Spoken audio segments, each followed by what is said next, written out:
Good evening everyone guys. इस session में हम नेब्रासुंडा बुक के इंग्लिश बुक के इकोनॉमिक्स के सेकेंड पार्ट को डिस्कस करेंगे। तो आइए स्टार्ट करते हैं इस सेशन को। Important institutions related to agriculture economics, यानी कि एग्रीकल्चर इकोनॉमिक्स से संबंधित इम्पॉर्टेंट संस्थाएं। एक तरफ दिया है नेम ऑफ ऑर्गेनाइजेशन, दूसरे तरफ दिया उसका सेट अप ऑन एंड तीसरे तरफ दिया उसका ऑब्जेक्टिव। पहले नंबर पे क्या है तो रिजर्व बैंक ऑफ इंडिया, जिसे हम आरबीआई के नाम से जानते हैं। इसका इस्टेब्लिशमेंट 1935 ईस्वी में किया गया था। Presently governor is Shaktikanta Das. वर्तमान समय में आरबीआई के गवर्नर कौन है तो शक्तिकांत दास को बनाया गया है। देख लेते हैं वर्तमान समय में आरबीआई के गवर्नर किसे बनाया गया है। तो वर्तमान समय में आरबीआई के गवर्नर जो है वो संजय मल्होत्रा को बनाया गया है, जो कि हम कब की बात कर रहे हैं तो ये 11 अप्रैल 2025 की बात कर रहे हैं। तो वर्तमान समय में संजय मल्होत्रा को आरबीआई का गवर्नर बनाया गया है। नेक्स्ट, ये पुराना डाटा है, छोड़ो हटाओ इसको। ठीक, ऑब्जेक्टिव क्या होता है तो आरबीआई ऑब्जेक्टिव यानी आरबीआई का जो प्रथम ऑब्जेक्टिव होता है to maintain financial stability in India. Bharat में फाइनेंशियल जो स्टेबिलिटी होता है उसको मेंटेन करने का काम इसका कार्य होता है। दूसरे नंबर पर आता है इट्स बैंकर्स बैंक, यानी कि जो बैंक का बैंकर्स होता है। आरबीआई जो होता है वो सभी प्रकार के बैंकों का बैंकर्स होता है। Next point, to govern the issue of bank notes, यानी कि बैंक नोट्स के इशू को गवर्न करने का काम कौन करता है तो आरबीआई करता है। फिर से बैंक के नोट्स के इशू को गवर्न करने का काम कौन करता है तो आरबीआई करता है। Next third point, to run the currency, और जो आरबीआई होता है वो करेंसी को रन करने का काम करता है। एंड क्रेडिट सिस्टम, यानी कि करेंसी एंड क्रेडिट सिस्टम को रन करने का काम कौन करता है तो आरबीआई करता है। Of the nations to its benefit, यानी कि फिर से पूरे भारत में करेंसी एंड क्रेडिट सिस्टम को रन करने का काम कौन करता है तो आरबीआई करता है। ठीक, और इससे जो होता है वो इससे वो लोग बेनिफिट होते हैं। फिर से to run the currency and credit system of the nations to its benefit, यानी कि जो पूरे भारत में करेंसी एंड क्रेडिट सिस्टम का जो रन होता है वह आरबीआई के द्वारा ही किया जाता है। और इससे लोग यानी कि इससे जो होता है बेनिफिट देखने को भी मिलता है। यानी कि छोड़ो, next point, state bank of India, जिसे हम एसबीआई के नाम से जानते हैं। इसका इस्टेब्लिशमेंट सर्वप्रथम जो है 1921 ईस्वी में, यानी 1921 ईस्वी में इंपीरियल बैंक ऑफ इंडिया के रूप में किया गया था। फिर इसका इस्टेब्लिशमेंट एसबीआई के रूप में 1955 ईस्वी में किया गया था। 1921 में 3 बैंकों को जोड़कर किया गया था। एक तो कलकत्ता में 1806 के आसपास बना था, फिर उसके बाद मद्रास, कलकत्ता और एक और बैंक, 3 बैंकों को जोड़कर इंपीरियल बैंक बनाया गया था 1921 ईस्वी में। कहाँ पर तो स्थान का पता नहीं है। फिर इसके बाद इसका नेम चेंज कर दिया गया था 1955 ईस्वी में एसबीआई के रूप में। वर्तमान समय में एसबीआई के चेयरमैन कौन है तो देख लेते हैं। वर्तमान समय में एसबीआई के जो चेयरमैन है वो किसको बनाया गया है तो वर्तमान समय में एसबीआई का चेयरमैन जो है श्रीनिवासुलु शेट्टी को बनाया गया। कब बनाया गया है तो ये अध्यक्ष हैं। कि कौन है तो ये अध्यक्ष हैं। ठीक, श्रीनिवासुलु शेट्टी, और हो गया कंप्लीट।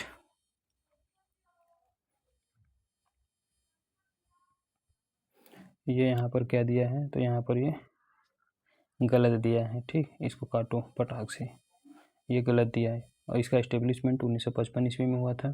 ठीक, it is an Indian multinational public sector banking and financial service statutory body with headquarter is Mumbai, यानी कि एसबीआई का हेडक्वार्टर कहाँ पर है तो एसबीआई का हेडक्वार्टर मुंबई महाराष्ट्र में सिचुएटेड है। और इसका कार्य क्या होता है तो it is an Indian multinational public sector banking, यानी कि एसबीआई जो होता है एक प्रकार का Indian multinational public sector banking होता है, बैंकिंग करने का काम करता है। ठीक है, फिर उसके बाद फाइनेंशियल सर्विस स्टेचुरी बॉडी, यानी कि इसे हम फाइनेंशियल सर्विस स्टैट्यूटरी बॉडी के नाम से भी जानते हैं और इसका हेडक्वार्टर मुंबई महाराष्ट्र में है। नेक्स्ट है, it originated from bank of Calcutta which established on 2 जून 1806, यानी कि स्टेट बैंक ऑफ इंडिया का जो इस्टेब्लिशमेंट माना जाता है, इसका ओरिजिन जो था वो कलकत्ता बैंक से हुआ था, यानी कि बैंक ऑफ कलकत्ता से इसका ओरिजिन हुआ था, जिसका इस्टेब्लिशमेंट 2 जून 1806 ईस्वी को हुआ था।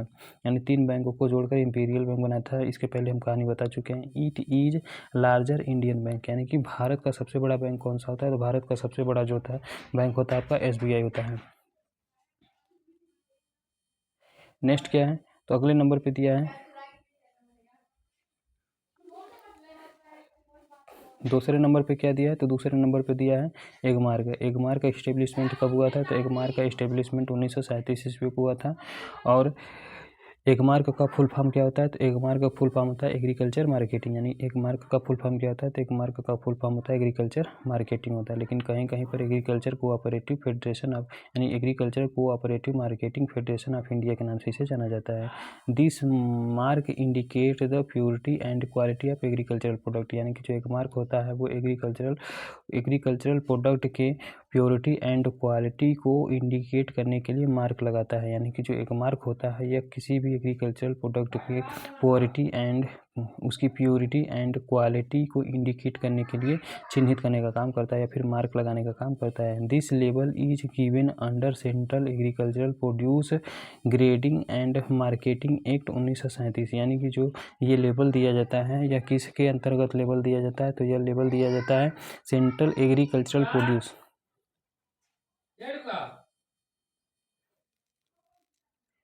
फिर से डिस्कस करते हैं इस पॉइंट के बारे में, थोड़ा सा मिस्टेक हो गया था, सॉरी।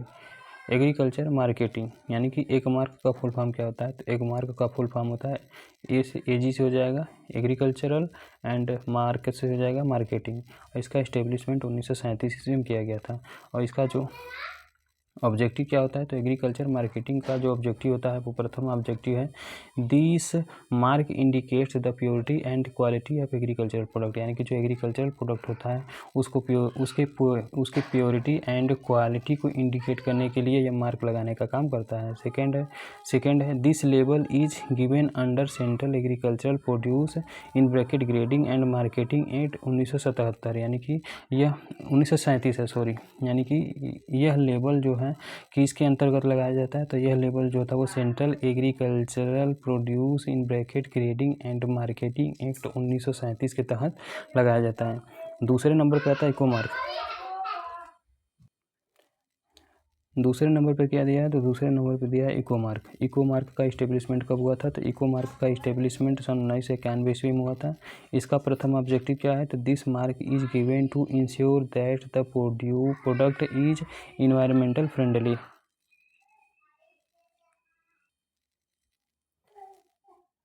सेकेंड नंबर पे क्या दिया है, तो सेकेंड नंबर पे दिया है इको मार्क। इको मार्क का इस्टेब्लिशमेंट सन 1991 ईस्वी में हुआ था। और इसका जो प्रथम ऑब्जेक्टिव है, this mark is given to ensure that the product is environmental friendly, यानी कि यह मार्क लगाता है, यानी कि this mark is given to, यानी कि जो इको मार्क होता है यह इसलिए यह यानी कि इको मार्क इंश्योर करता है कि कोई भी प्रोडक्ट इन्वायरमेंटल के प्रति फ्रेंडली है कि नहीं, तो इसी को मार्क लगाने का काम करता है। फिर से दिस मार्क इज, यानी कि eco mark is given to ensure that the product is environmentally friendly, यानी कि जो इको मार्क होता है यह प्रोडक्ट को इंश्योर करता है कि वह इन्वायरमेंटल के प्रति फ्रेंडली है, यानी कि इन्वायरमेंटल के प्रति फ्रेंडली है, इन्वायरमेंट या फिर पर्यावरण के प्रति जो होता है वो फ्रेंडली है। तीसरे नंबर का पॉइंट कौन सा दिया है, तो तीसरे नंबर पे पॉइंट दिया है, तीसरे नंबर का है BIS, यानी कि ब्यूरो ऑफ इंडियन स्टैंडर्ड। इसका पहले नाम ISI था, लेकिन वर्तमान समय में BIS का नाम जो होता है वो ब्यूरो ऑफ इंडियन स्टैंडर्ड है। इसका इस्टेब्लिशमेंट कब हुआ है, तो 1 अप्रैल 1987 ईस्वी को हुआ था। 1987 ईस्वी में भी आपका क्या हुआ था, तो 1987 ईस्वी में मॉन्ट्रियल प्रोटोकॉल भी देखने को मिलता है। ठीक, तो BIS का फुल फॉर्म होता है ब्यूरो ऑफ इंडियन स्टैंडर्ड। इसका इस्टेब्लिशमेंट 1 अप्रैल 1987 ईस्वी को हुआ था। इसका ऑब्जेक्टिव क्या होता है, तो this mark provide third party guarantee to the buyer that the goods are made in accordance with the province of Indian, यानी कि BIS जो होता है यह मार्क प्रोवाइड करता है third party guarantee to the buyer, यानी कि जो बायर होता है उसके थर्ड पार्टी यानी कि थर्ड पार्टी गारंटी के रूप में यह मार्क प्रोवाइड करता है that the goods are made in accordance with the provenance of Indian. Next point, Indian standard. It was earlier name is ISI। इसका पहले नाम ISI था, इंडियन स्टैंडर्ड इंस्टीट्यूशन, जिसका इस्टेब्लिशमेंट 1947 ईस्वी में किया गया था, यानी कि इसका इस्टेब्लिशमेंट पहले 1947 ईस्वी में। पहले इसका नाम ISI था। ISI का फुल फॉर्म होता है इंडियन स्टैंडर्ड इंस्टीट्यूशंस, और इसका इस्टेब्लिशमेंट जो है 1947 ईस्वी में हुआ था, लेकिन फिर वर्तमान समय में इसको चेंज करके जो है BIS कर दिया गया, जिसका फुल फॉर्म होता है ब्यूरो ऑफ इंडियन स्टैंडर्ड, और इसका इस्टेब्लिशमेंट 1 अप्रैल 1987 ईस्वी को हुआ था। नेक्स्ट, अगले नंबर पे क्या दिया है, तो नेक्स्ट चौथे नंबर पे क्या दिया है, तो चौथे नंबर पे दिया है ISO का फुल फॉर्म क्या होता है, तो इंटरनेशनल ऑर्गेनाइजेशन फॉर स्टैंडर्डाइजेशन, यानी कि ISO का फुल फॉर्म क्या होता है, तो ISO का फुल फॉर्म होता है I से हो जाएगा आपका इंटरनेशनल, I से क्या हो जाएगा, तो I से इंटरनेशनल हो जाएगा, O से आपका ऑर्गेनाइजेशन हो जाएगा, एंड फॉर S से क्या हो जाएगा, तो स्टैंडर्डाइजेशन हो जाएगा। फिर से इंटरनेशनल ऑर्गेनाइजेशन फॉर स्टैंडर्डाइजेशन या फिर इंडिया इंटरनेशनल स्टैंडर्डाइजेशन ऑर्गेनाइजेशन के नाम से इसे जाना जाता है। इसका इस्टेब्लिशमेंट कब हुआ था, तो 25 फरवरी 1947 ईस्वी में इसका इस्टेब्लिशमेंट हुआ था, यानी कि ISO का इस्टेब्लिशमेंट कब हुआ था, तो 25 फरवरी 1947 ईस्वी में का इस्टेब्लिशमेंट हुआ था। To promote a universal standard for facility international exchange of goods and service. फिर से यह क्या करता है, तो to promote a universal standard for facilitating international exchange of goods and service, यानी कि इंटरनेशनल तौर पर गुड्स या फिर सर्विस को इंटरचेंज करने के लिए यह फैसिलिटेटिंग यानी कि सुविधा प्रोवाइड करता है, वो भी यूनिवर्सल स्टैंडर्ड को बढ़ावा देने के लिए कि यानी फिर से ISO क्या होता है, तो इसको सही से फिर से इंटरनेशनल ऑर्गेनाइजेशन फॉर स्टैंडर्डाइजेशन, जिसे हम ISO के नाम से जानते हैं, इसका इस्टेब्लिशमेंट 25 फरवरी 1947 ईस्वी को हुआ था। और यह किस लिए बनाया गया था, तो इसका उद्देश्य है to promote a universal standard, यानी कि यह यूनिवर्सल स्टैंडर्ड को बढ़ावा देने का काम करता है, for facilitating international exchange of goods and service, जो कि इंटरनेशनल लेवल पर गुड्स हो चाहे सर्विस हो उसको एक्सचेंज करने के लिए फैसिलिटी प्रोवाइड करने का काम करता है। नेक्स्ट है 5वें नंबर पे आता है national bank for agricultural and rural development, जिसे हम नाबार्ड के नाम से जानते हैं, यानी कि इसका फुल फॉर्म क्या होता है, तो N फॉर हो जाएगा नेशनल, B से हो जाएगा बैंक, एंड फॉर हो जाएगा आपका नेशनल बैंक फॉर, यानी कि पहले क्या दिया है, तो पहले नेशनल दिया है, फिर उसके बाद बैंक दिया है।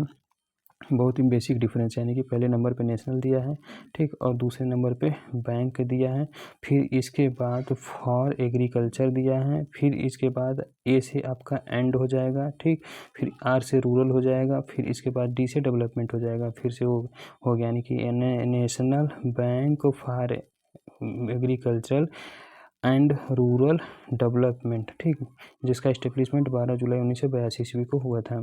और इसका हेड क्वार्टर कौन है, ये हेड क्वार्टर कहाँ पर है, तो इसका हेड क्वार्टर जो है वो मुंबई महाराष्ट्र में है। और वर्तमान समय में इसके हेड कौन है, तो नाबार्ड के वर्तमान समय में हेड कौन है, तो इसको भी देख लेते हैं। नाबार्ड के जो प्रथम अध्यक्ष बनाए गए थे वो कौन थे, तो नाबार्ड के जो प्रथम अध्यक्ष बनाए गए थे उनका नाम था M राम कृष्णैया थे। लेकिन वर्तमान समय में बात करते हैं तो वर्तमान समय में नाबार्ड के हेड कौन है, तो वर्तमान समय में नाबार्ड के हेड हैं साजी केवी, ठीक, सही है ये साजी केवी, यानी कि श्री साजी केवी जो है वर्तमान समय में नाबार्ड के चेयरमैन हैं। अब नाबार्ड का कार्य क्या होता है, तो नाबार्ड के कार्य के बारे में बात करते हैं। तो नाबार्ड जो होता है for agriculture and rural development by finance, यानी कि फाइनेंस के रीफाइनेंस, यानी कि यह एग्रीकल्चर एंड रूरल डेवलपमेंट के लिए रीफाइनेंस का काम करता है। यानी कि नाबार्ड क्या करता है, तो नाबार्ड जो होता है वो एग्रीकल्चर एंड रूरल डेवलपमेंट के लिए रीफाइनेंस का काम करता है, ठीक। It provide indirect finance to rural community या फिर फार्मर्स, यानी कि जो नाबार्ड होता है यह इनडायरेक्ट फाइनेंस को प्रोवाइड करता है रूरल कम्युनिटी या फिर रूरल जो फार्मर्स होते हैं उनको। नेक्स्ट है 6वें नंबर पे आता है फूड कॉर्पोरेशन ऑफ इंडिया, जिसे हम एफसीआई के नाम से जानते हैं। इसका इस्टेब्लिशमेंट 14 जनवरी 1965 ईस्वी को हुआ था, यानी कि फूड कॉर्पोरेशन ऑफ इंडिया का इस्टेब्लिशमेंट कब हुआ था? तो फूड कॉर्पोरेशन ऑफ इंडिया का इस्टेब्लिशमेंट 14 जनवरी 1965 ईस्वी को हुआ था। इसका उद्देश्य क्या है? तो storage of agricultural commodity in the country is the main responsibility of SBI, यानी कि भारत में कमोडिटी यानी कि भारत में एग्रीकल्चरल कमोडिटी को स्टोरेज करने का जो मेन रिस्पॉन्सिबिलिटी होता है वो फूड कॉर्पोरेशन ऑफ इंडिया के पास ही होता है। प्रेजेंट चेयरमैन कौन है? तो present chairman and MD of वर्तमान समय में जो एफसीआई के चेयरमैन एंड एमडी हैं वो आपका उनका नाम है आशुतोष अग्निहोत्री है। आशुतोष अग्निहोत्री हैं, ठीक।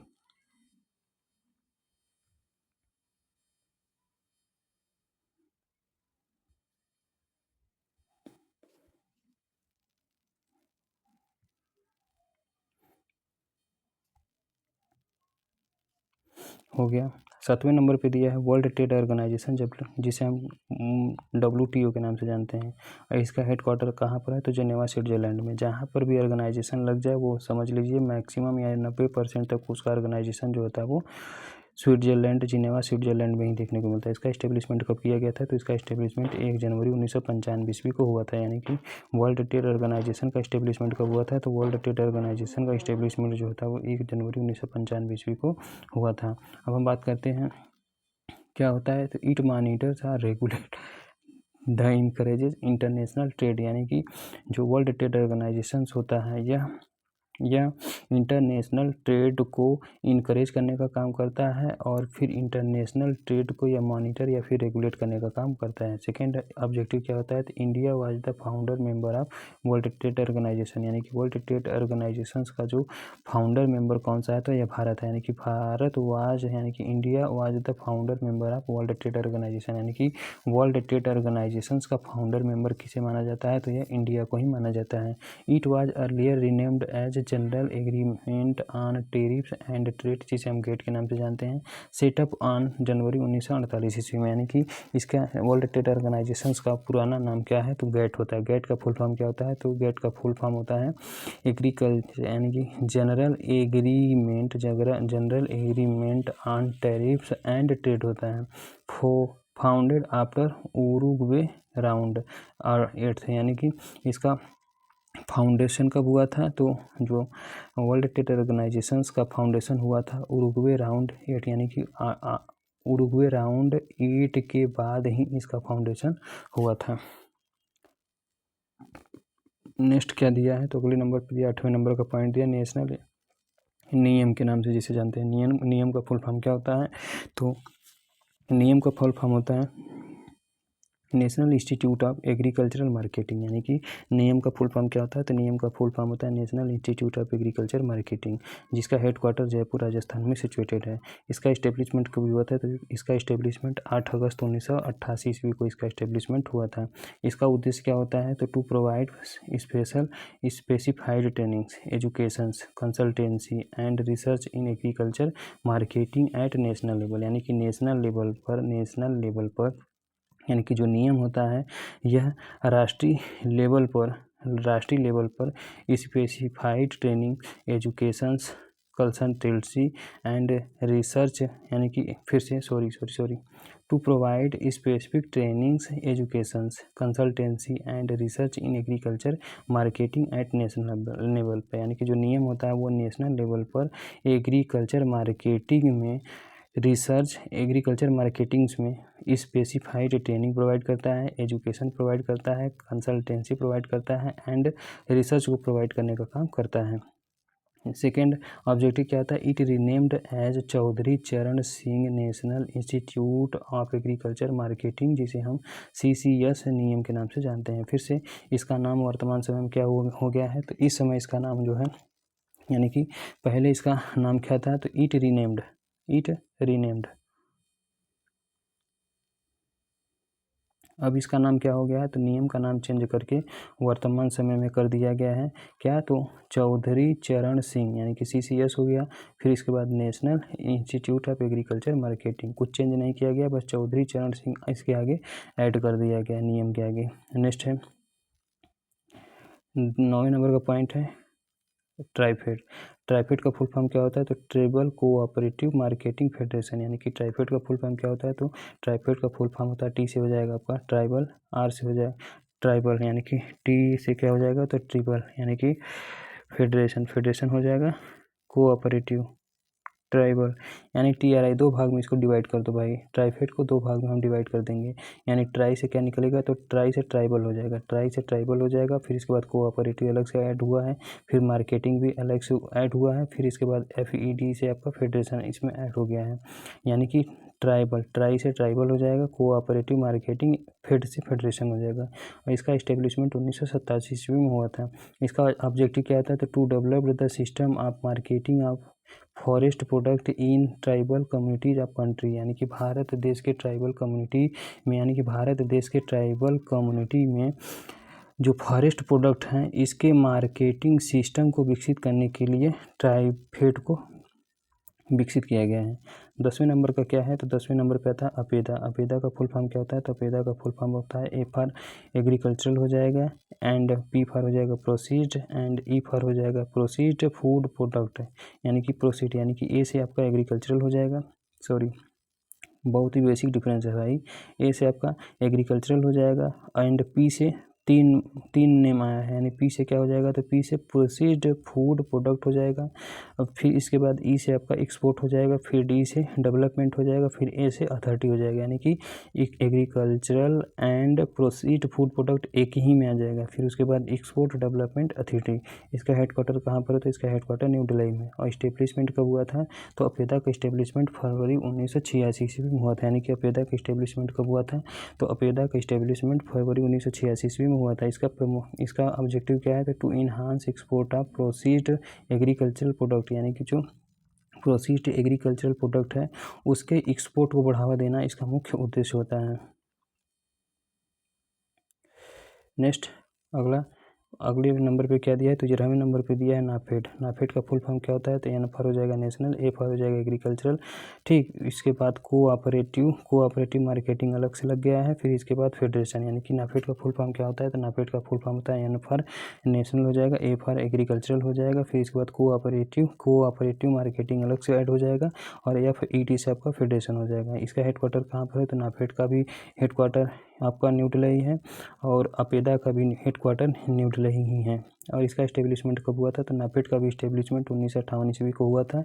और इसका ऑब्जेक्टिव क्या होता है, तो it is apex body of cooperative marketing, यानी कि जो नाफेड होता है यह भी कोऑपरेटिव मार्केटिंग का एक अपेक्स बॉडी होता है for agriculture related products in India, Bharat में, यानी कि कहने का मतलब क्या है, तो कहने का मतलब यही है कि भारत में एग्रीकल्चरल प्रोडक्ट से संबंधित जो कोऑपरेटिव मार्केटिंग का यह अपेक्स बॉडी होता है। फिर से भारत में एग्रीकल्चर रिलेटेड प्रोडक्ट के लिए, यानी कि भारत में एग्रीकल्चर से संबंधित प्रोडक्ट के लिए कोऑपरेटिव मार्केटिंग का अपेक्स बॉडी कौन सा होता है, तो ये आपका नाफेड होता है।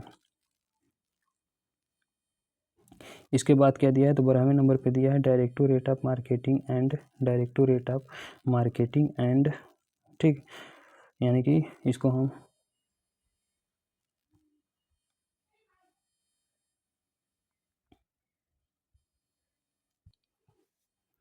नेक्स्ट नंबर दिया है क्या है, तो अगले नंबर पे दिया है 12वें नंबर पे दिया है directorate of marketing and inspection, जिसे हम DMI के नाम से जानते हैं। फिर से देख लेते हैं, तो DMI का फुल फॉर्म क्या होता है, तो DMI का फुल फॉर्म होता है D फॉर हो जाएगा डायरेक्टोरेट, M से हो जाएगा मार्केटिंग, एंड I से हो जाएगा आपका इंस्पेक्शन, यानी कि directorate of marketing and inspection, जिसका हेडक्वार्टर कहाँ पर सिचुएटेड है, तो फरीदाबाद हरियाणा में भी है, और इसका नागपुर महाराष्ट्र में, यानी दो जगह इसका हेडक्वार्टर है। यानी कि directorate of marketing and inspection का जो हेडक्वार्टर है, एक तो आपका फरीदाबाद हरियाणा में, दूसरे नंबर पर आपका नागपुर महाराष्ट्र में। इसका इस्टेब्लिशमेंट कब हुआ था, तो जो DMI है इसका इस्टेब्लिशमेंट 1935 ईस्वी को हुआ था। इसका मेन ऑब्जेक्टिव क्या होता है, तो main responsibility are quality control of agricultural commodity, यानी कि जो एग्रीकल्चर से संबंधित कमोडिटी है उसके क्वालिटी कंट्रोल के लिए इसका मुख्य रिस्पॉन्सिबिलिटी होता है। फिर से जो एग्रीकल्चरल कमोडिटी के कंट्रोल यानी कि क्वालिटी कंट्रोल के लिए मुख्य इसकी रिस्पॉन्सिबिलिटी होती है। फिर से डायरेक्टोरेट ऑफ जो मार्केटिंग होता है इसकी मेन रिस्पॉन्सिबिलिटी होती है एग्रीकल्चरल कमोडिटी के क्वालिटी कंट्रोल करना, यानी कि एग्रीकल्चर कमोडिटी के क्वालिटी को कंट्रोल करना इसका मेन रिस्पॉन्सिबिलिटी होता है। अब हम बात करते हैं 13वें नंबर का पॉइंट। 13वें नंबर पे क्या दिया है, तो 13वें नंबर पे दिया है commission on agricultural cost and prices, यानी कि CACP का फुल फॉर्म क्या होता है, तो CACP का फुल फॉर्म होता है commission on agricultural cost and prices. इसका इस्टेब्लिशमेंट कब हुआ था, तो इसका इस्टेब्लिशमेंट जनवरी 1965 ईस्वी को होता है। फिर 1965 ईस्वी में BSF का भी इस्टेब्लिशमेंट हुआ था। फिर 1965 ईस्वी में 1965 ईस्वी में NDDB का भी इस्टेब्लिशमेंट हुआ था। फिर 1965 ईस्वी में FCI का भी इस्टेब्लिशमेंट हुआ था। फिर 1965 ईस्वी में आपका ये CACP का भी इस्टेब्लिशमेंट हुआ था। इसका कार्य क्या होता है, तो इसका मुख्य कार्य होता है it recommends the minimum support price, यानी कि यह यानी कि MSP को रिकमेंड करने का काम करता है। ठीक, यानी कि जो CACP होता है यह क्या करता है, तो CACP जो होता है वो मिनिमम सपोर्ट प्राइस को रिकमेंड करने का काम करता है और यह एक प्रकार का स्टैट्यूटरी सपोर्ट प्राइस, इसे हम SSP के नाम से जानते हैं। फिर से देख लेते हैं, तो it recommend the minimum support price, statutory support price and procurement price, यानी कि जो commission on agriculture cost and prices होता है यह मिनिमम सपोर्ट प्राइस जिसे हम MSP के नाम से जानते हैं। दूसरे नंबर पे स्टैट्यूटरी सपोर्ट प्राइस जिसे हम SSP के नाम से जानते हैं एंड प्रोक्यूरमेंट प्राइस जिसे हम PP के नाम से जानते हैं। इसको इन तीनों को रिकमेंड करने का काम कौन करता है, तो CACP करता है। नेक्स्ट पॉइंट दिया है क्या है, तो discuss about minimum support price, यानी मिनिमम सपोर्ट प्राइस का मतलब क्या होता है, तो मिनिमम सपोर्ट प्राइस का मतलब होता है announced by government of India, यानी कि जो मिनिमम सपोर्ट प्राइस होता है यह गवर्नमेंट ऑफ इंडिया के द्वारा इसका अनाउंसमेंट किया जाता है on the recommendation of CACP, यानी कि CACP before sowing of crops in 2 seasons, example kharif and rabi, यानी कि जो मिनिमम सपोर्ट प्राइस होता है इसका अनाउंसमेंट गवर्नमेंट ऑफ इंडिया के द्वारा किया जाता है। किसके रिकमेंडेशन पे, तो CACP के रिकमेंडेशन पे। और कब यह अनाउंस किया जाता है, तो यह फसल की यानी कि फसल की बुआई के पहले ही रिकमेंड किया, यानी कि फसल की बुआई के पहले ही इसका अनाउंसमेंट किया जाता है और यह 2 सीजन के लिए दिया जाता है, यानी कि मिनिमम सपोर्ट प्राइस जो होता है वो 2 सीजन के लिए दिया जाता है। एक तो आपका रबी होता है, दूसरे नंबर पे खरीफ होता है। दूसरे नंबर पे आता है प्रोक्योरमेंट प्राइस, यानी कि दूसरे नंबर पे आता है प्रोक्योरमेंट प्राइस, यानी कि इसी को हम PP के नाम से भी जानते हैं। Are announced by government of India on the recommendation of CACP before harvesting of crops, यानी कि जो प्रोक्योरमेंट प्राइस होता है यह फसलों के हार्वेस्टिंग के पहले ही CACP के रिकमेंडेशंस पे भारतीय सरकार के द्वारा या फिर गवर्नमेंट ऑफ इंडिया के द्वारा इसका अनाउंसमेंट किया जाता है। नेक्स्ट अगला हेडिंग क्या है, तो इम्पॉर्टेंट पॉइंट्स, यानी कि नेक्स्ट पॉइंट पे क्या दिया है, तो अब इम्पॉर्टेंट पॉइंट चलेगा इकोनॉमिक्स से संबंधित। तो cooperative movement was started in India, हमारे भारत में कोऑपरेटिव मूवमेंट का इस्टेब्लिशमेंट कब किया गया था, तो 1904 ईस्वी में, यानी कि कोऑपरेटिव मूवमेंट जिसे हम असहयोग आंदोलन, यानी कि कोऑपरेटिव मूवमेंट का मतलब होता है असहयोग आंदोलन का इस्टेब्लिशमेंट हमारे इंडिया में कब हुआ था, तो 1904 ईस्वी में होता है। फादर ऑफ इकोनॉमिक्स किसे कहा जाता है, तो father of economics Adam Smith को कहा जाता है। Father of cooperative movement in India, Bharat में कोऑपरेटिव मूवमेंट का पिता किसे कहते हैं, तो F निकलसन को कहा जाता है। नेक्स्ट है in farm production capital is the passive factor, यानी कि इन फार्म प्रोडक्शन, यानी कि फार्म प्रोडक्शन में जो कैपिटल होता है यह किस प्रकार का होता है, तो यह पैसिव फैक्टर होता है। यानी कि फार्म प्रोडक्शन में जो कैपिटल होता है यह एक प्रकार का पैसिव फैक्टर होता है, जबकि लेबर इन फार्म मैनेजमेंट, यानी कि फार्म मैनेजमेंट में जो लेबर होता है यह एक प्रकार का एक्टिव फैक्टर होता है। The agricultural produce act was passed in 1937 ईस्वी में, यानी कि द एग्रीकल्चरल प्रोड्यूस पुस्तक में दिया रहता है ग्रेडिंग प्रोड्यूस, यानी कि एग्रीकल्चरल प्रोड्यूस एक्ट, यानी कि the agriculture produce act was passed in 1937 ईस्वी में।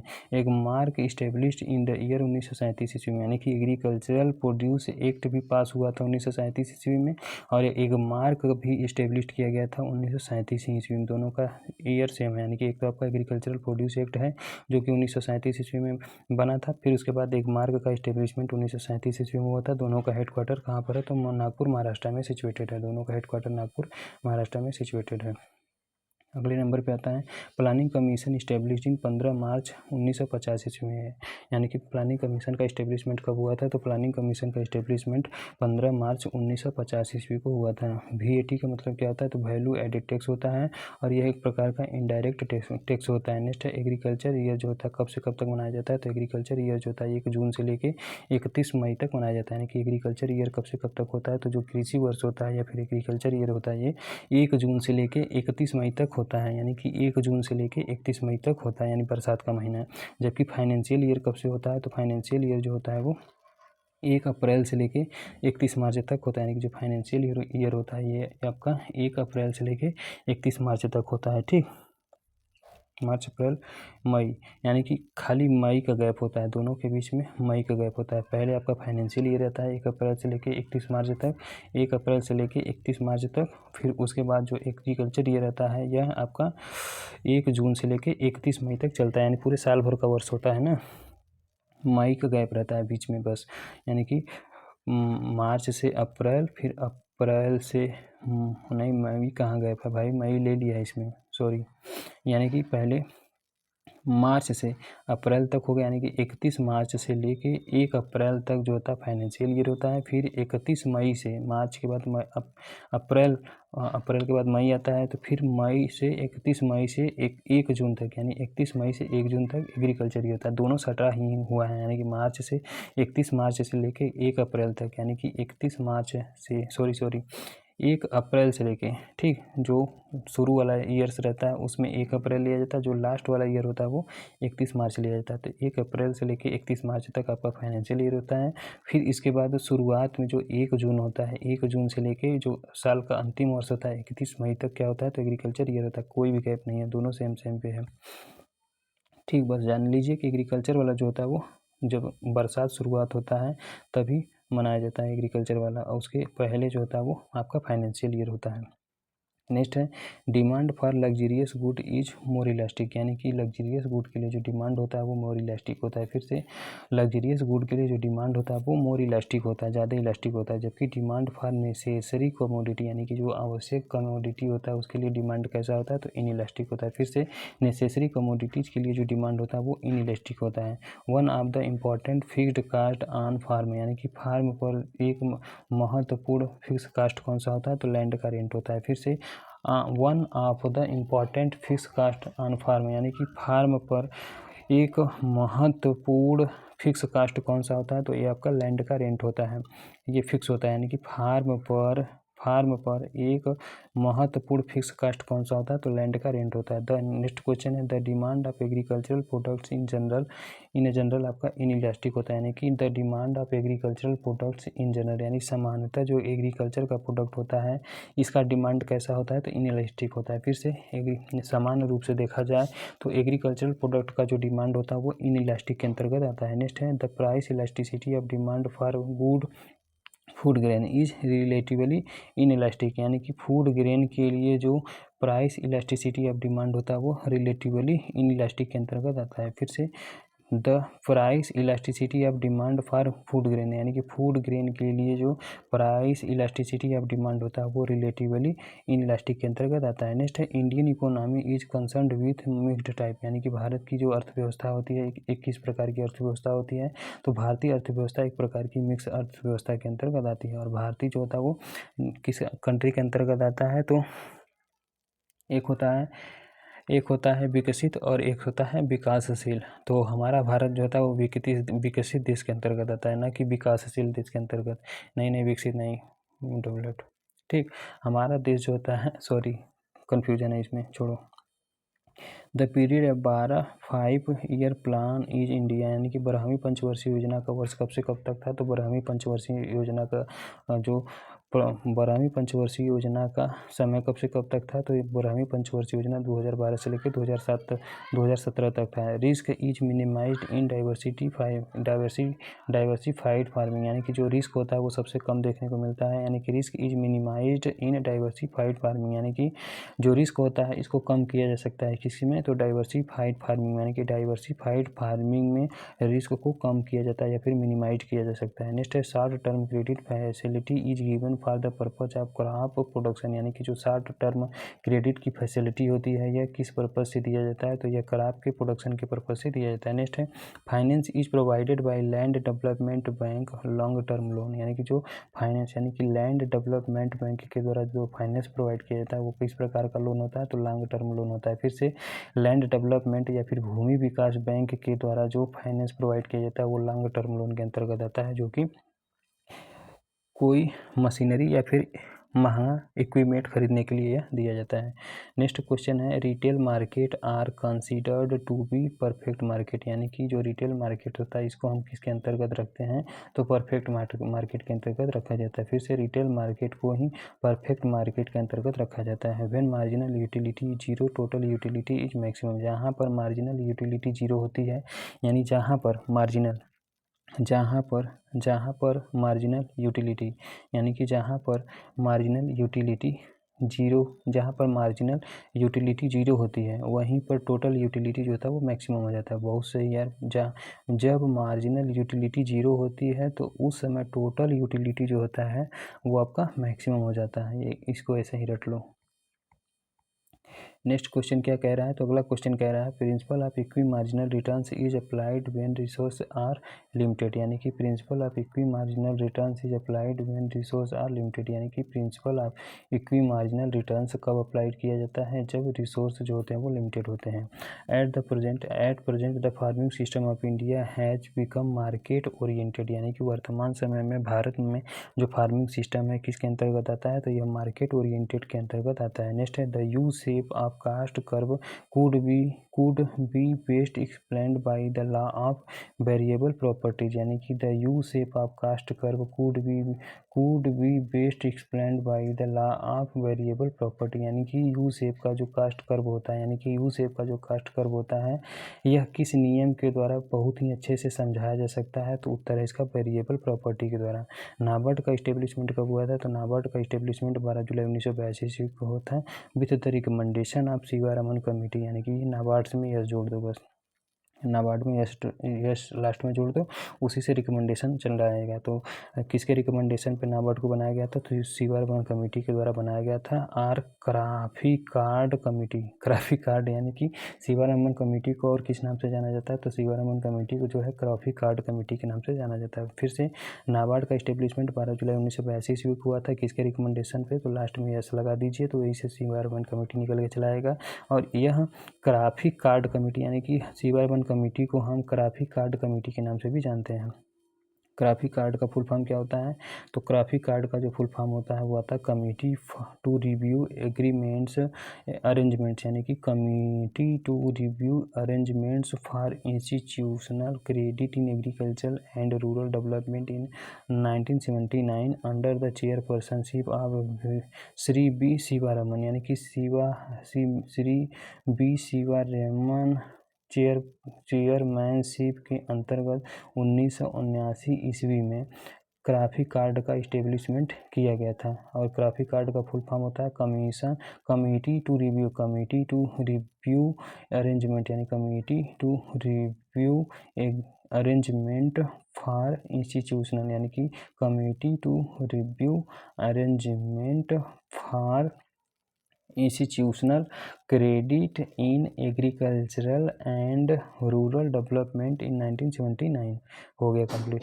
आरआरबी जिसे हम रीजनल रूरल बैंक के नाम से जानते हैं, इसका इस्टेब्लिशमेंट 1975 ईस्वी में हुआ था with the recommendation of Narasimhan committee, यानी कि आरआरबी का इस्टेब्लिशमेंट किसके रिकमेंडेशन पे किया गया था, तो आरआरबीएस यानी कि रीजनल रूरल बैंक्स का इस्टेब्लिशमेंट जो है 1975 ईस्वी में नरसिम्हन कमेटी के रिकमेंडेशन पर किया गया था। ठीक, यानी कि RRBN यानी कि रबीना, इसके लिए याद कर लो बस रबीना, रबीना यानी कि रबीना आर बी लास्ट में एन ले लो, एन ए लो, यानी कि आर बी, यहाँ से आर बी उठा लो, यहाँ से एन ए उठा लो, यानी कि आर बी से हो जाएगा रवि एंड ना से हो जाएगा ना, यानी नरसिम्हन कमेटी किससे संबंधित होता है, तो ये आपका रीजनल रूरल बैंक से संबंधित होता है। इसका इस्टेब्लिशमेंट 1975 ईस्वी को हुआ था। नेक्स्ट क्या है, तो the ownership sharing patterns of R B R governmented of India 50%, nationalised bank 35% तक एंड स्टेट गवर्नमेंट 15% तक। फिर से क्या कह रहा है भाई, तो इसको पहले समझो कायदे से। The ownership sharing patterns of R B, यानी कि फिर से the ownership sharing pattern of R R government of India 50%, यानी कि आरआरबी का जो शेयरिंग पैटर्न होता है, यानी कि खुद आरआरबी का जो शेयरिंग पैटर्न होता है, इसके अंतर्गत गवर्नमेंट ऑफ इंडिया जो था 50% शेयर करता है, नेशनल बैंक 35% शेयर करता है एंड स्टेट गवर्नमेंट 15% शेयर करता है, यानी कि the ownership sharing pattern of RRB, यानी कि आरआरबी का जो ऑनरशिप शेयरिंग पैटर्न होता है, इसके अंतर्गत भारत सरकार 50% तक शेयर करता है, नेशनलाइज्ड बैंक जो होते हैं वो 35% शेयर करते हैं एंड स्टेट गवर्नमेंट जो होते हैं वो 15% तक शेयर करते हैं। नेक्स्ट है the integrated bank for reconstruction and development, जिसे हम IRBD के नाम से जानते हैं। IBRD का फुल फॉर्म क्या होता है, तो IBRD का फुल फॉर्म होता है इंटीग्रेटेड। IBRD का फुल फॉर्म क्या होता है, तो IBRD का फुल फॉर्म क्या होता है, तो IBRD का फुल फॉर्म होता है international bank for reconstruction and development, यानी आई से इंटरनेशनल हो जाएगा, इंटरनेशनल बी से बैंक हो जाएगा, फार आर से रिस्ट्रक्शन हो जाएगा एंड डी से डेवलपमेंट। वाज इस्टेब्लिश्ड इन 1949, यानी कि 1945 ईस्वी में international bank for restriction and reconstruction and development का इस्टेब्लिशमेंट हुआ था। It is also known as World Bank, यानी इसी को हम IRBD यानी IBRD को ही किस नाम से जाना जाता है, तो IBRD को ही वर्ल्ड बैंक के नाम से जाना जाता है। वर्ल्ड बैंक का हेडक्वार्टर कहाँ पर है, तो वाशिंगटन DC में है, और इसी की जुड़वा बहन, यानी कि वर्ल्ड बैंक और IMF दोनों को जुड़वा बहन के नाम से जाना जाता है। इंडिया IMF को फुल फॉर्म होता है इंटरनेशनल मॉनेटरी फंड, दोनों का हेडक्वार्टर आपका वाशिंगटन DC में है, और दोनों का इस्टेब्लिशमेंट 1944 ईस्वी में ब्रिटेन वुड्स कमेटी के अंतर्गत किया जाता है, लेकिन केम इनटू फोर्स, यानी कि काम करना कब स्टार्ट किए थे, तो दोनों 1945 ईस्वी में काम करना स्टार्ट कर दिए थे। तो IBRD का पहले वर्ल्ड बैंक का पुराना नाम क्या था, तो IBRD था। IBRD का फुल फॉर्म होता है international bank for reconstruction and development. It also known as, इसी को हम वर्ल्ड बैंक के नाम से भी जानते हैं। नेक्स्ट है a market structure with a large number of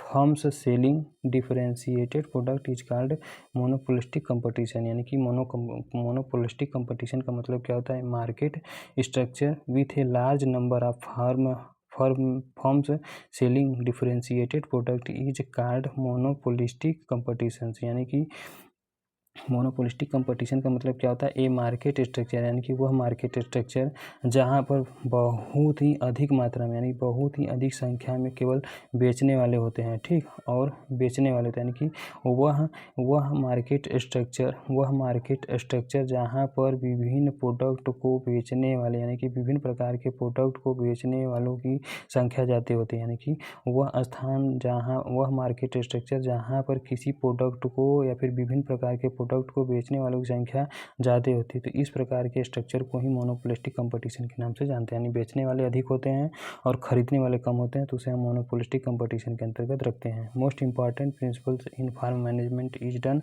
law of diminishing return, यानी कि most important principle in farm management, यानी फार्म मैनेजमेंट का सर्वाधिक इंपॉर्टेंट प्रिंसिपल कौन सा होता है, तो लॉ ऑफ डिमिनिशिंग रिटर्न होता है। फिर से most important principle if farm management is done, यानी कि फार्म मैनेजमेंट का सबसे महत्वपूर्ण प्रिंसिपल कौन सा होता है, तो आपका लॉ ऑफ डिमिनिशिंग रिटर्न होता है, जो कि फार्मर्स के लिए बेनिफिट प्रोवाइड करता है। अगले नंबर पर दिया है क्या, the cost of production of the crop can be minimised by using economic principles, यानी कि जो फसल का कास्ट ऑफ प्रोडक्शन होता है, इसको कम किया जा सकता है किसके, इकोनॉमिक प्रिंसिपल का प्रयोग करके। फिर से the cost of production of the crop can be minimised by using economic principles, यानी कि कास्ट ऑफ यानी फसल का जो कास्ट ऑफ प्रोडक्शन होता है, इसको इकोनॉमिक प्रिंसिपल यानी कि कास्ट ऑफ प्रोडक्शन, यानी कि cost of production of the crop, यानी क्रॉप का जो कास्ट ऑफ प्रोडक्शन होता है, यह इकोनॉमिक प्रिंसिपल का प्रयोग करके कम किया जा सकता है। फिर से यानी कि क्या कह रहा है मैं, बहुत ही important sorry the cost of production of the crop can be minimised by using economic principles, यानी क्रॉप का जो कास्ट ऑफ प्रोडक्शन होता है यह किस इकोनॉमिक प्रिंसिपल के प्रयोग करने से कम किया जा सकता है। तो उत्तर है इसका principle of least cost combination, यानी कि कास्ट ऑफ यानी कि क्रॉप का कास्ट ऑफ प्रोडक्शन, यानी cost of production of crop, यानी कि क्रॉप का जो कास्ट ऑफ प्रोडक्शन होता है यह किस इकोनॉमिक प्रिंसिपल का प्रयोग करके कम किया जा सकता है। तो उत्तर है इसका principle of least cost combination. Next है the apex body for institution finance for agriculture in India. हमारे भारत में एग्रीकल्चर के लिए, हमारे भारत में एग्रीकल्चर के लिए कौन सा इंस्टीट्यूशनल फाइनेंस का अपेक्स बॉडी होता है। तो उत्तर है इसका नाबार्ड। यानी फिर से the apex body for institution finance for agriculture in India. हमारे भारत में एग्रीकल्चर के लिए इंस्टीट्यूशंस फाइनेंस इंस्टीट्यूशंस के लिए कौन सा अपेक्स बॉडी होता है। तो ये आपका नाबार्ड होता है। फिर से the apex body for institution finance for agriculture in India. हमारे भारत में एग्रीकल्चर, यानी हमारे भारत में एग्रीकल्चर के लिए इंस्टीट्यूशनल फाइनेंस करने के लिए कौन सा अपेक्स बॉडी होता है। तो उसका नाम है NABARD. The national centre for agricultural economics and policy research, जिसे हम नियाप के नाम से जानते हैं, लोकेटेड एट न्यू दिल्ली। फिर से नियाप का फुल फॉर्म क्या होता है। तो एन फॉर हो जाएगा नेशनल सेंटर फॉर, यानी कि एन फॉर हो जाएगा national centre for, and I से कोई नाम ही नहीं भाई इसका, नियप पी से पॉलिसी दिया है, ठीक, ए से एग्रीकल्चरल दिया है, आई से क्या दिया है, आई से कुछ दिया ही नहीं है, sorry the national centre for agricultural economics and policy, यानी कि एक पॉलिसी रिसर्च, यानी कि फिर से the national centre for agricultural economics and policy research, यानी कि agricultural economics and policy research के लिए जो नेशनल सेंटर है उसका क्या नाम है। तो इसी का नाम है नियप, और यह कहाँ पर सिचुएटेड है। तो ये आपका न्यू दिल्ली में सिचुएटेड है। नियप का फुल फॉर्म क्या होता है। तो national institute of agricultural product, national institute of agricultural policy, ठीक, इसी का पूरा नाम क्या होता है। तो national centre for agricultural economics and policy research, जिसका हेडक्वार्टर न्यू दिल्ली में सिचुएटेड है। नेक्स्ट दिया है according to law of diminishing returns the economically relevant zone, यानी कि relevant zone second rational zone, यानी कि according to the law of diminishing return the economically relevant zone, यानी कि लॉ ऑफ डिमिनिशिंग रिटर्न के आधार पर जो इकोनॉमिकली रिलीवेंट जो होता है जोन होता है उसका नाम है जोन सेकेंड, जिसे हम रेशनल जोन के नाम से जानते हैं। नेक्स्ट है principle of equi marginal returns is applied when the price of resource is high, यानी कि the principal of equi marginal returns is applied, यानी कि principle of equi marginal returns कब अप्लाई किया जाता है, जब प्राइस ऑफ रिसोर्स हाई होता है। फिर से the principal of equi marginal returns is applied, यानी कि जो इक्वी मार्जिनल रिटर्न्स का प्रिंसिपल होता है इसको कब अप्लाई किया जाता है, जब, यानी कि इक्वी मार्जिनल रिटर्न्स का प्रिंसिपल तब अप्लाई किया जाता है जब the price of resource is high, यानी कि जो प्राइस का रिसोर्स होता है, यानी कि जो प्राइस का रिसोर्स होता है वो हाई होता है। नेक्स्ट पॉइंट क्या दिया है। तो अगले पॉइंट पे दिया है law of diminishing return are operates when one inputs are variable, यानी कि law of diminishing returns are operates when one inputs are variable, यानी कि जो लॉ ऑफ डिमिनिशिंग रिटर्न होता है यह कब ऑपरेट करता है, जब एक इनपुट जो होता है वो वेरिएबल होता है, यानी कि लॉ ऑफ डिमिनिशिंग रिटर्न्स कब ऑपरेट होता है, जब एक इनपुट जो होता है वो वेरिएबल होता है। नेक्स्ट है Indian economy is a type of economic mixed economic, यानी कि भारतीय अर्थव्यवस्था किस प्रकार की अर्थव्यवस्था होती है। तो भारतीय अर्थव्यवस्था जो होती है वो मिक्स्ड अर्थव्यवस्था होती है, ठीक, या फिर मिक्स्ड इन भारतीय अर्थव्यवस्था जो है किस प्रकार की अर्थव्यवस्था होती है। तो यह उत्तर है इसका मिक्स्ड अर्थव्यवस्था होती है, ठीक, मिश्रित अर्थव्यवस्था होती है। In economics anything that can satisfy a human want is called goods, यानी कि इन इकोनॉमिक्स में कोई भी चीज़, यानी इकोनॉमिक्स में कोई भी चीज़ जो कि ह्यूमन के वांट को सेटिस्फाइड कर सकता है उसी को हम गुड्स के नाम से जानते हैं। नेक्स्ट है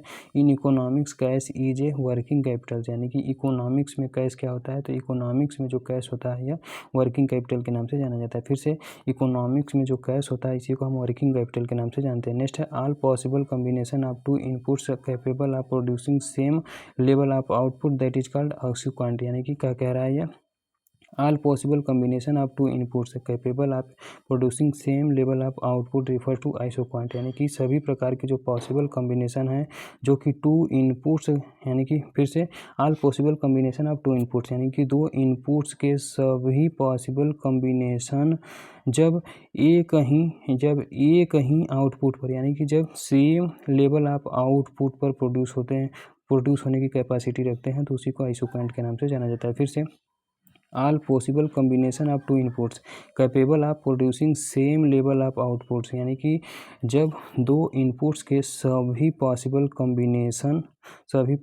combination same level of output को प्रोड्यूस करने की कैपेसिटी रखते हैं तो उसी को आइसो पॉइंट के नाम से जाना जाता है।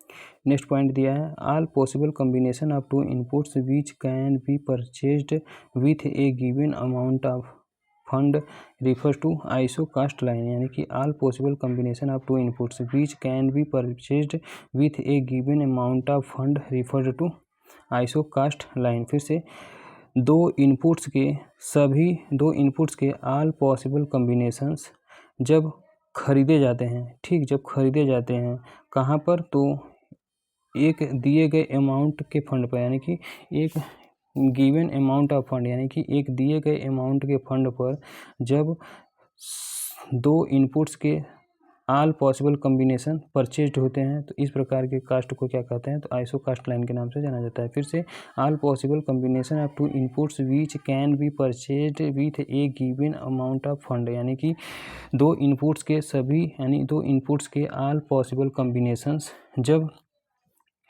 दिए गए अमाउंट के यानी कि जब फंड के दिए गए अमाउंट पर खरीदे जाते हैं तो उसी को आइसो कास्ट लाइन के नाम से जाना जाता है। नेक्स्ट है the time gap between investment and returns यानी कि रिटर्न्स और इन्वेस्टमेंट के बीच में जो टाइम का गैप होता है उसे क्या कहते हैं, तो इसी को गेस्टेशन पीरियड के नाम से जानते हैं। फिर से रिटर्न और इन्वेस्टमेंट यानी रिटर्न्स और इन्वेस्टमेंट के बीच में जो टाइम गैप देखने को मिलता है उसी को हम गेस्टेशन पीरियड के नाम से जानते हैं। Risk bearing ability depends on net worth यानी कि जो रिस्क बियरिंग एबिलिटी होता है किस पर निर्भर करता है, तो रिस्क बियरिंग एबिलिटी जो होता है यह नेटवर्थ पर डिपेंड करता है। When total utility is maximum then marginal utility is zero यानी कि जब टोटल यूटिलिटी मैक्सिमम होता है तो उस समय मार्जिनल यूटिलिटी जीरो हो जाती है। नेक्स्ट है stage first of production is also called the stage of increasing returns यानी कि स्टेज यानी प्रोडक्शन का जो प्रथम स्टेज होता है इसे हम इंक्रीजिंग रिटर्न स्टेज के नाम से भी जानते हैं। फिर से stage first of production is also called as the stage of increasing returns यानी कि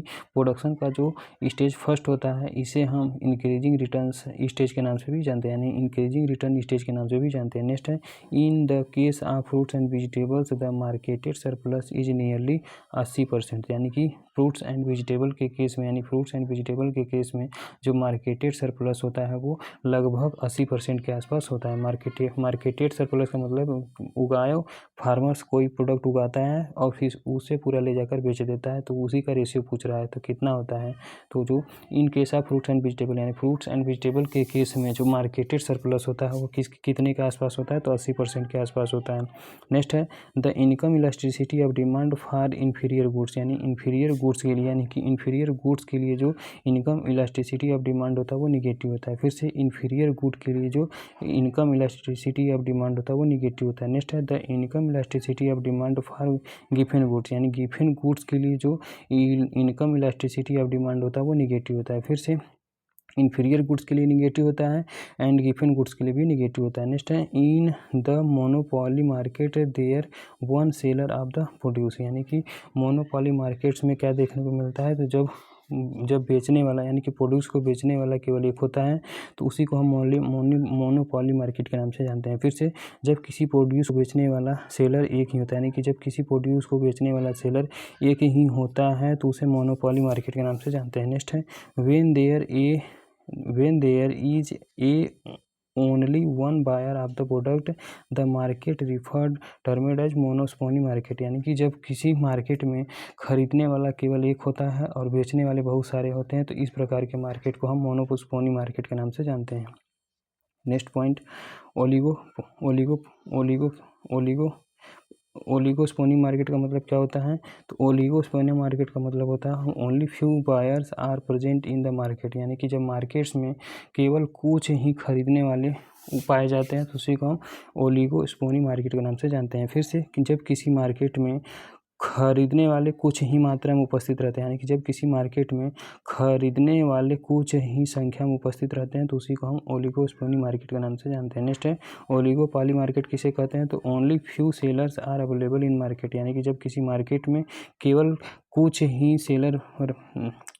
सेलर जो होते हैं उपलब्ध रहते हैं तो उसी को हम ओलिगोपोली मार्केट के नाम से जानते हैं। नेक्स्ट है there is a large number of buyers and sellers and they have perfect knowledge of demand supply and price terminate as perfect market, यानी कि there is a large number of buyers and seller, यानी कि वह market जहाँ पर खरीदने वाले की संख्या बहुत ज़्यादा होती है और बेचने वालों की भी संख्या बहुत ज़्यादा होती है, और जो खरीदने वाले होते हैं उनको परफेक्ट नॉलेज होती है डिमांड की और सप्लाई की, फिर इसके बाद प्राइस की, तो इस प्रकार के मार्केट को क्या कहते हैं? तो परफेक्ट मार्केट कहते हैं। फिर से वह मार्केट जहाँ पर बहुत सारे अधिक मात्रा में, यानी कि वह मार्केट जहाँ पर बहुत ही अधिक मात्रा में खरीदने वाले भी उपस्थित रहते हैं और बेचने वाले भी उपस्थित रहते हैं और दोनों को ही परफेक्ट नॉलेज होती है डिमांड के बारे में, सप्लाई के बारे में एंड प्राइस के बारे में, तो इस प्रकार के मार्केट को परफेक्ट मार्केट के अंतर्गत रखा जाता है। नेक्स्ट है a market in which business is done in accordance with the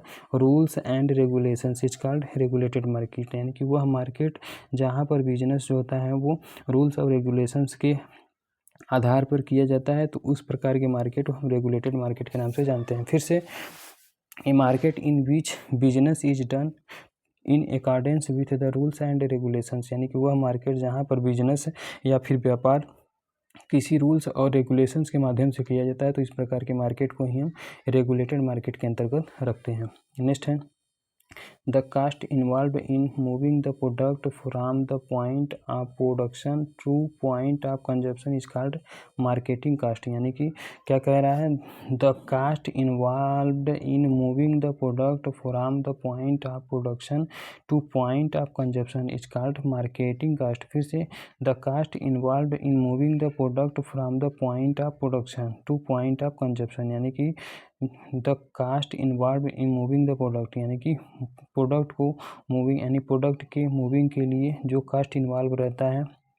फिर से the cost involved in moving the product from the point of production to point of consumption, यानी कि पॉइंट ऑफ कंजप्शन से लेकर point of production से तक, point of production तक product के मूविंग के, यानी प्रोडक्ट के मूविंग के लिए जो कास्ट इन्वॉल्व रहता है उसी को हम मार्केटिंग कास्ट के नाम से जानते हैं। फिर से balance sheet of farmers exhibit financial position of A farmers, यानी बैलेंस शीट जो होता है फार्मर का किसको एग्जिबिट करता है? तो बैलेंस शीट ऑफ फार्मर्स, यानी फार्मर्स का जो बैलेंस शीट होता है या किसको एग्जिबिट करने का काम करता है? तो financial position of a farmer, यानी कि फार्मर का जो एक फाइनेंशियल, यानी कि एक फार्मर का जो फाइनेंशियल पोजीशन होता है उसको एग्जिबिट करता है बैलेंस शीट ऑफ फार्मर, यानी कि फार्मर्स का जो बैलेंस शीट होता है या किसको एग्जिबिट करता है? तो एक फार्मर के फाइनेंशियल पोजीशन को एग्जिबिट करने का काम करता है। नेक्स्ट है finance management at farm level is called micro finance management, यानी कि फार्म लेवल पर फाइनेंस मैनेजमेंट को क्या कहा जाता है? तो फार्म लेवल पर फाइनेंस मैनेजमेंट को जो है माइक्रो फाइनेंस मैनेजमेंट के नाम से जाना जाता है। नेक्स्ट क्या है? As per the RBI norms 18% of the net bank credit should be deployed in agriculture, यानी कि as per the RBI norms, यानी कि RBI नॉर्म्स के आधार पर, यानी कि RBI नॉर्म्स के आधार पर 18% तक net bank credit should be deployed in agriculture, यानी कि फिर से as per the RBI norms, यानी RBI नॉर्म्स के आधार पर 18% तक नेट बैंक क्रेडिट जो होता है वो एग्रीकल्चर में दिया जाता है। नेक्स्ट है in India marketed surplus is greater than the marketable surplus, यानी कि हमारे भारत में मार्केटेड सरप्लस जो होता है वो मार्केटेबल सरप्लस से ज़्यादा देखने को मिलता है। फिर से in India marketed surplus is greater than the marketable surplus, यानी कि हमारे इंडिया में मार्केटेड सरप्लस जो होता है वो मार्केटेबल सरप्लस से ज़्यादा देखने को मिलता है, क्योंकि यहाँ पर किसान बहुत गरीब होते हैं और फसल उगाने के बाद पूरी की पूरी मात्रा बेच देते हैं, वो अपने रिक्वायरमेंट यानी अपने फैमिली के रिक्वायरमेंट के लिए कुछ भी नहीं रखते हैं, तो इसीलिए यहाँ पर यही सिस्टम ज़्यादा देखने को मिलता है। नेक्स्ट है land rate is example of fix cost, यानी कि जो लैंड का रेट होता है या किसका एग्जाम्पल होता है, तो जो लैंड का रेंट होता है या फिक्स कास्ट का एग्जाम्पल होता है। जबकि सेल टैक्स जो होता है किसका एग्जाम्पल होता है, तो इनडायरेक्ट टैक्स का, यानी कि जो सेल्स टैक्स होता है, यानी कि किसी चीज़ को हम बेचते हैं और उस चीज़ पर जो टैक्स लगता है वह किसका एग्जाम्पल रहता है, तो इनडायरेक्ट टैक्स का एग्जाम्पल रहता है। जबकि लैंड पर जो रेंट होता है, यानी कि लैंड पर जो रेंट लिया जाता है, यह एक प्रकार का फिक्स कास्ट होता है। Through cooperative both members and non members are benefited through cooperative, यानी कि कोऑपरेटिव यानी कि थ्रू कोऑपरेटिव यानी कि कोऑपरेटिव के द्वारा दोनों मेंबर्स, यानी कि थ्रू कोऑपरेटिव यानी कि कोऑपरेटिव के द्वारा मेंबर्स एंड नॉन मेंबर्स, यानी कि मेंबर्स भी और नॉन मेंबर्स दोनों ही बेनिफिटेड होते हैं, तो उसे क्या कहते हैं, तो कोऑपरेटिव, यानी कि वह कोऑपरेटिव यानी वह कोऑपरेटिव जिसके द्वारा उसमें उपस्थित मेंबर्स और उसमें अनुपस्थित मेंबर दोनों ही प्रकार के मेंबर्स को फ़ायदा होता है या फिर बेनिफिट होता है, तो इस प्रकार के कोऑपरेटिव को कोऑपरेटिव कहते हैं, यानी कि इस प्रकार के क्या कहते हैं, तो कोऑपरेटिव कहते हैं। फिर से through cooperative both members and non members are benefited, यानी कि वह कोऑपरेटिव जिसके द्वारा मेंबर्स और नॉन मेंबर दोनों बेनिफिटेड होते हैं, तो उसी को हम कोऑपरेटिव के नाम से जानते हैं। नेक्स्ट है the most common method exist in regulated market is open action system, यानी कि the most common method exist in regulated market, यानी कि जो रेगुलेटेड मार्केट होता है इसमें सर्वाधिक कॉमन मेथड कौन सा एग्जिस्ट होता है, तो आपका ओपन एक्शन मार्केट होता है। फिर से रेगुलेटेड मार्केट में जो सर्वाधिक कॉमन मेथड एग्जिस्ट होता है उसे हम ओपन एक्शन मार्केट के नाम से ओपन एक्शन सिस्टम के नाम से जानते हैं। नेक्स्ट है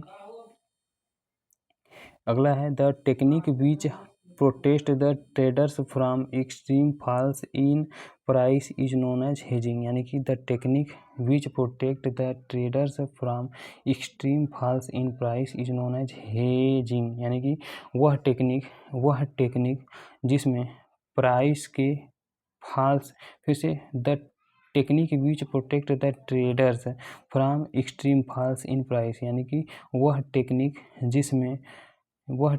जिसमें ट्रेडर को प्रोडक्ट करने के लिए प्राइस में बहुत ही ज़्यादा गिरावट देखने को मिलती है, तो उसी को हेजिंग के नाम से जाना जाता है। फिर से देख लेते हैं the technique which protect the traders, यानी कि वह टेक्निक जिसके अंतर्गत ट्रेडर को प्रोटेक्ट किया जाता है from extreme falls in price, ताकि प्राइस जो है वो बहुत ही ज़्यादा न गिरने पाए, तो इस प्रकार के सिस्टम को क्या कहते हैं, तो हेजिंग के नाम से जाना जाता है, हेजिंग के नाम से जाना जाता है। नेक्स्ट है स्टोरेज फंक्शन क्रिएट्स, यानी कि जो स्टोरेज फंक्शन होता है या किसको क्रिएट करता है, तो टाइम यूटिलिटी को क्रिएट करने का काम करता है, यानी कि स्टोरेज फंक्शन किसको क्रिएट करता है, तो स्टोरेज फंक्शन जो था वो क्रिएट करता है टाइम यूटिलिटी को। जैसे पोटैटो हो गया, सीजन में पोटैटो को हम खरीद कर स्टोर कर देते हैं, फिर जब उसकी कमी हो जाती है मार्केट में उस समय बेचते हैं, तो इस प्रकार की यूटिलिटी को ही हम टाइम यूटिलिटी के अंतर्गत रखते हैं।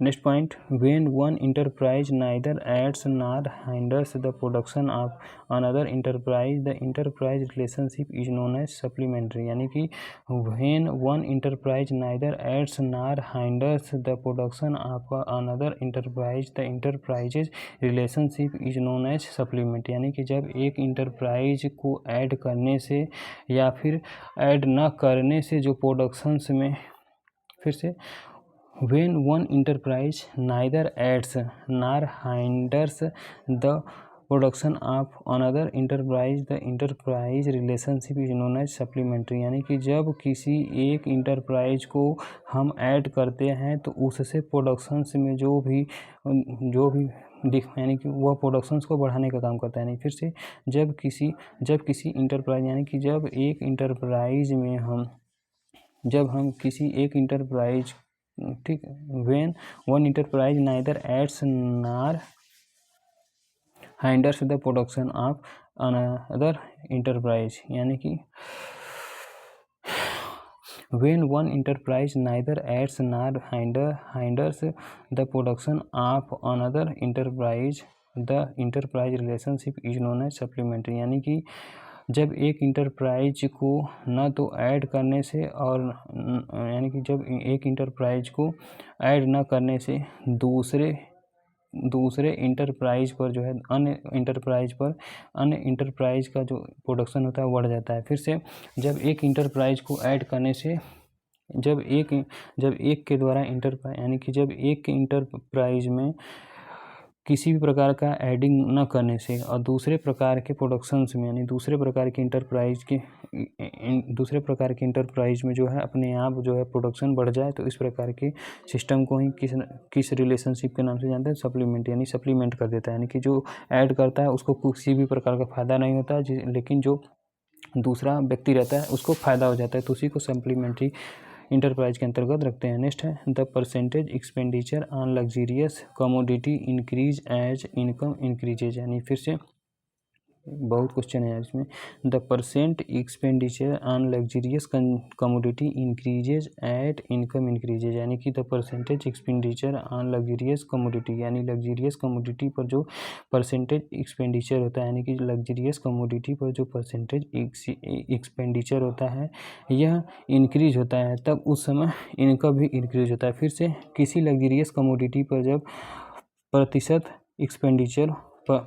एक्सपेंडिचर होता है तो उस समय फिर से percent expenditure on luxurious commodity increases as income increases. यानी कि जब किसी लग्जरियस कमोडिटी का प्रतिशत एक्सपेंडिचर बढ़ता है तो उस समय इनकम भी बढ़ता है। Next point, the market in which permanent or durable commodity are traded. इसे क्या कहते हैं? सेकुलर मार्केट कहते हैं। फिर से the market in which permanent or durable commodity are traded is called secular market. यानी कि वह मार्केट जिसमें परमानेंट या फिर ड्यूरेबल कमोडिटी का ट्रेड किया जाता है, तो इस प्रकार के मार्केट को सेकुलर मार्केट के अंतर्गत जाना जाता है। फिर से the market in which permanent और ड्यूरेबल कमोडिटी आर ट्रेडेड। यानी कि वह मार्केट जिसमें परमानेंट या फिर ड्यूरेबल कमोडिटी का ट्रेड किया जाता है, तो उसी को हम सेकुलर मार्केट के नाम से जानते हैं। नेक्स्ट है अगला पॉइंट दिया है क्रॉप फार्मिंग। यानी कि crop farming and milk production is an example of complementary enterprise. यानी कि फसल उत्पादन के साथ साथ जब हम मिल्क का प्रोडक्शन करते हैं तो यह किस प्रकार का एग्जांपल होता है? तो यह कम्प्लीमेंट्री इंटरप्राइज के अंतर्गत आता है। सप्लीमेंट्री में जब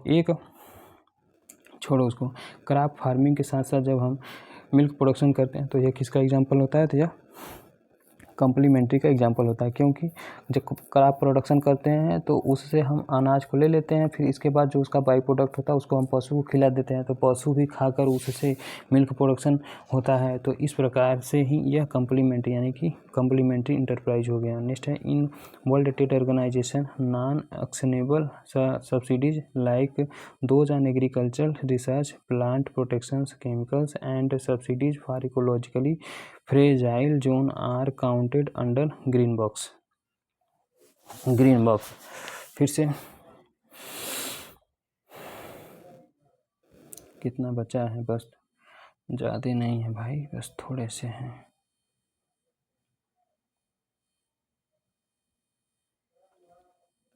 फिर से देख लेते हैं भाई, अब ज़्यादा नहीं है। In world trade organization non actionable subsidies like, यानी कि वर्ल्ड ट्रेड ऑर्गेनाइजेशंस में सब्सिडीज जो यानी कि वर्ल्ड ट्रेड ऑर्गेनाइजेशंस में जो नॉन एक्शनेबल सब्सिडीज होता है, जैसे कि दोज ऑन एग्रीकल्चर यानी एग्रीकल्चर रिसर्च, यानी कि एग्रीकल्चरल रिसर्च पर, प्लांट प्रोटेक्शन केमिकल्स पर and subsidies for ecologically fragile zone are counted under green box. यानी कि वर्ल्ड ट्रेड ऑर्गेनाइजेशन के अंतर्गत जो नॉन एक्शनेबल सब्सिडीज होता है, जैसे कि एग्रीकल्चर रिसर्च हो गया, प्लांट प्रोटेक्शन केमिकल्स हो गया एंड सब्सिडी हो गया, जो कि इकोलॉजिकली फ्रेजाइल होते हैं, इकोलॉजिकली फ्रेजाइल जोन के अंतर्गत आते हैं। इसको किसके अंतर्गत काउंटेड किया जाता है? तो ग्रीन बॉक्स के अंदर अंतर्गत काउंटेड किया जाता है। फिर से इन वर्ल्ड ट्रेड ऑर्गेनाइजेशन यानी कि वर्ल्ड ट्रेड ऑर्गेनाइजेशंस में non actionable subsidy like those on agriculture research plant production chemicals and subsidies are ecologically fragile zone are counted under green box के अंतर्गत इसको रखते हैं। नेक्स्ट है limited permissions on subsidy like यानी कि जब किसी सब्सिडी पर लिमिटेड परमिशंस होता है यानी कि जब किसी सब्सिडी पर लिमिटेड परमिशंस होता है लाइक दोज ऑन इलेक्ट्रिसिटी जो कि इलेक्ट्रिसिटी पे लगाया जाता है, इरिगेशन पे लगाया जाता है, फर्टिलाइजर पे लगाया जाता है, for the purpose of agricultural production जो कि एग्रीकल्चर प्रोडक्शन के पर्पज से लगाया जाता है, are counted under blue box. फिर से लिमिटेड परमिशंस ऑन सब्सिडी यानी कि पहले नंबर पे अब समझ में आ गया है वर्ल्ड ट्रेड ऑर्गेनाइजेशन यानी कि वर्ल्ड ट्रेड ऑर्गेनाइजेशन से यानी कि वर्ल्ड ट्रेड ऑर्गेनाइजेशंस में जब किसी सब्सिडी पर किसी भी प्रकार का एक्शन नहीं होता यानी किसी भी प्रकार का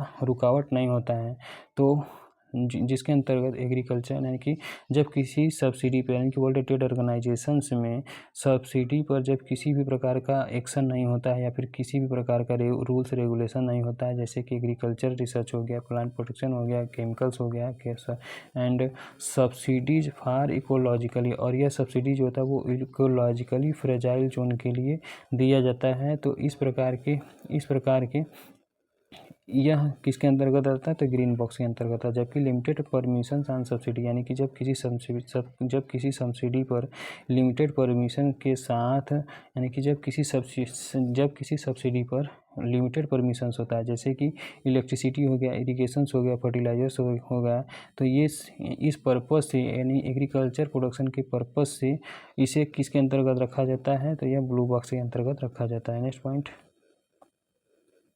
अगला क्या है तो agriculture produce grading marketing act was pass in the year 1937 ईस्वी में यानी कि इसको 3 नाम से जाना जाता है। एक तो आपका एग्रीकल्चर प्रोड्यूस एक्ट यानी कि एग्रीकल्चरल प्रोड्यूस मार्केटिंग एक्ट के नाम से भी जानते हैं या फिर इसी को हम agriculture produce grading and marketing act के नाम से भी जानते हैं। इन सभी का इस्टेब्लिशमेंट 1937 ईस्वी को हुआ था और फिर इसका नया नाम क्या हो गया तो एगमार्क हो गया है यानी कि इसका नया नाम हो गया एगमार्क जिसे हम एग्रीकल्चर मार्केटिंग के नाम से जानते हैं। नेक्स्ट है cooperative credit society act was passed in 1904 ईस्वी में यानी कि कोऑपरेटिव क्रेडिट सोसाइटी कब पास हुआ था तो 1904 ईस्वी में यानी कि फिर से कोऑपरेटिव क्रेडिट सोसाइटी जिसे हम कोऑपरेटिव क्रेडिट सोसाइटी कब पास हुआ था तो कोऑपरेटिव क्रेडिट सोसाइटी भी एक्ट जो है 1904 ईस्वी में पास हुआ था और कोऑपरेटिव मूवमेंट भी कब आया था तो 1904 ईस्वी में ही आया था। उसी समय एक्ट भी बना था कोऑपरेटिव क्रेडिट सोसाइटी एक्ट यानी कि कोऑपरेटिव क्रेडिट सोसाइटी एक्ट का इस्टेब्लिशमेंट 1904 ईस्वी में हुआ था और कोऑपरेटिव मूवमेंट भी 1904 ही ईस्वी में आया था। नेक्स्ट है the analytical concept come oriented developed recently to compare the overall development of country human development index. फिर से The analytical concept cum criterion developed recently to compare the overall development of country is called Human Development Index. The Human Development Index quoted in World Development Reports यानी कि जो Human Development Index होता है यह World Development Report को quote करने का काम करता है।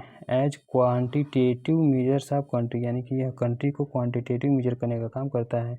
स्टैंडर्ड ऑफ लिविंग यानी कि जो ह्यूमन डेवलपमेंट इंडेक्स होता है यह किसके आधार पर निकाला जाता है तो यह स्टैंडर्ड ऑफ लिविंग यानी कि लिविंग के स्टैंडर्ड के आधार पर निकाला जाता है। एजुकेशनल अपॉर्चुनिटी के आधार पर निकाला जाता है एंड लॉन्जिविटी ऑफ सिटीजन्स यानी कि सिटीजन से लॉन्जिविटी के आधार पर ह्यूमन डेवलपमेंट या फिर HDI को निकाला जाता है। स्टैंडर्ड ऑफ लिविंग के आधार पर इसको निकाला जाता है एंड एजुकेशनल अपॉर्चुनिटी के आधार पर इसको निकाला जाता है। नेक्स्ट है ह्यूमन डेवलपमेंट इंडेक्स में इंडिया का रैंक कितना है तो इसी बहाने देख लेते हैं।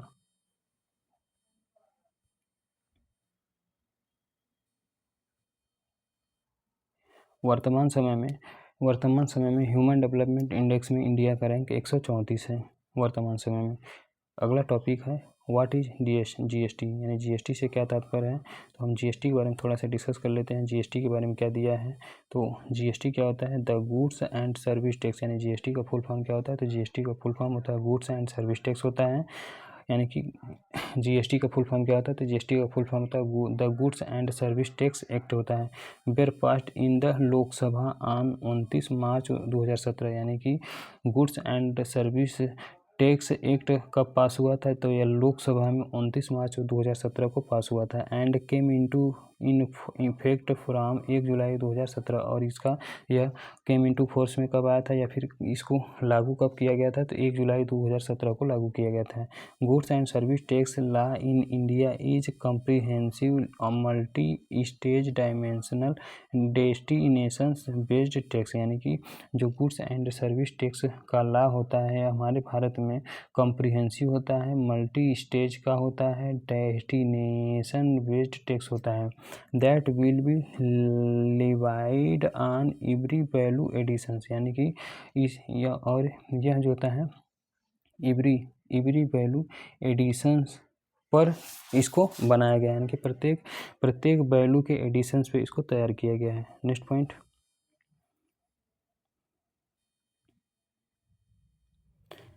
पॉइंट, क्या दिया है, तो इन सिंगल वर्ड्स, यानी कि सिंपल वर्ड, यानी आसान भाषा में कहा जाए तो GST is an indirect tax, यानी कि जो आसान भाषा में यदि आसान शब्दों में कहा जाए तो जीएसटी एक प्रकार का इनडायरेक्ट टैक्स होता है, levied on the supply of goods and service, जो कि गुड्स एंड सर्विस के सप्लाई किए जाने पर लगाया जाता है। GST law has replaced many indirect tax law that previously existed in India, यानी कि जीएसटी लॉ जो होता है जीएसटी लॉ के कारण, यानी जीएसटी लॉ जो होता है वो बहुत सारे इनडायरेक्ट टैक्स के लॉ को जो है भारत में प्रीवियसली यानी पहले से ही भारत में जो विभिन्न प्रकार के इनडायरेक्ट टैक्स थे उसको रिप्लेस कर दिया गया है जीएसटी लॉ के अंतर्गत।